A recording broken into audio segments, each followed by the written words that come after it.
చెట్టు చాటు నుంచి కొట్టావు అధర్మం కదా, నేను వేరొకడితో యుద్ధం చేస్తుంటే కొట్టావు దోషం కదా అని అడిగావు. ఇక్కడ నేను ఒక తీర్పు చెప్తున్నాను వాలి, జాగ్రత్తగా విను. నేను మానవుణ్ణి, నువ్వు వానరానివి, శాఖామృగానివి.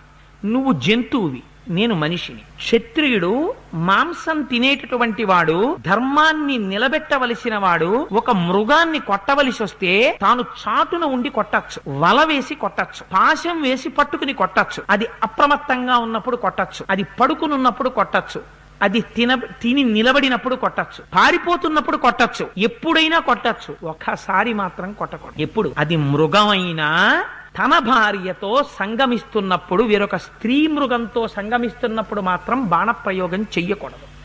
ఇది చేశాడు కాబట్టే భారతంలో మహానుభావుడు ధర్మరాజు గారి తండ్రి ధృతరాష్ట్రుడి యొక్క తమ్ముడు పాండురాజు గారు శాపానికి గురై